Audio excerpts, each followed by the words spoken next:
माथि गएर आयौँ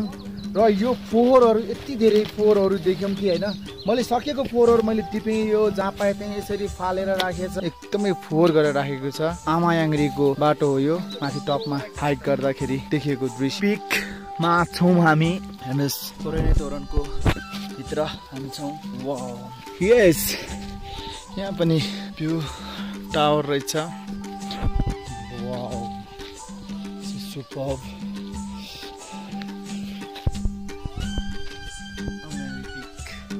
आमायाङ्ग्री पिकमा चढ्दै हो र मैले यस्तो धेरै फोहोरहरू देखेँ यहाँ आमायाङ्ग्री पिकमा यो फोहोरहरू त्यसरी नगरिदिनु होला प्लिज है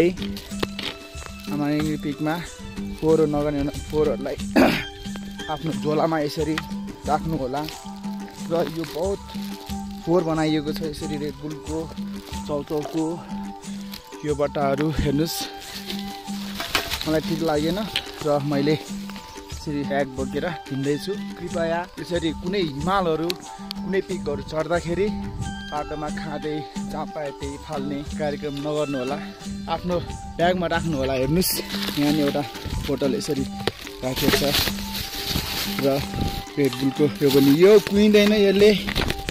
प्रदूषण गर्छ हेर्नुहोस् कृपया हाम्रो हिमाल हाम्रो पिकहरूलाई सफा राख्ने कार्यक्रम गरौँ धन्यवाद ट्रेकिङ गाइड सञ्जीव बलामी अनि तपाईँहरू खाजा खाइसकेपछि फोहोरहरू नफाल्नु है बिस्कुटको खोलहरू झोलामा राखेर फिर्ता लानु है दिदी हजुरहरू खाइसकेपछि खाजाहरू यस्तोहरू खाइसकेपछि फोहोरहरू नफाल्नुहोस् है हो भेरी गुड यतिको राम्रो मान्छेहरू आएपछि हाम्रो आमायाङ्ग्री कहिले पनि फोहोर हुँदैन है डस्टबिन राख्ने जस्तो सम्भावना छैन तर हामी नै सचेत हुनुपर्छ कि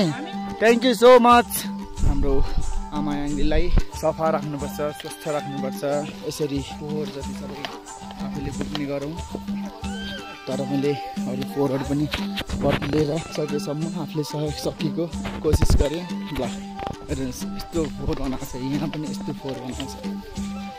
खाएर यस्तरी राखेको छ हेर्नुहोस् निकै नै फोहोरहरू देखेको छु मैले यो आमायाङ्ग्री पिकमा र मैले सक्दो कोसिस चाहिँ गरेको छु मैले यो फोहोरहरू बोकेर र अहिले पनि यो फोहोरहरू निकै हेर्नुहोस् त यस्तो खाने हो यस्तो खाएर फाल्ने हो बोकेर समातेर लैजानुपर्छ यस्तो ल हेर्नुहोस् त यो एकदमै दयनीय अवस्था भयो मलाई यो ठिक लागेन कृपया घुम्न आउने भिजिटरहरू यो कुरामा ध्यान दिनु होला प्लिज है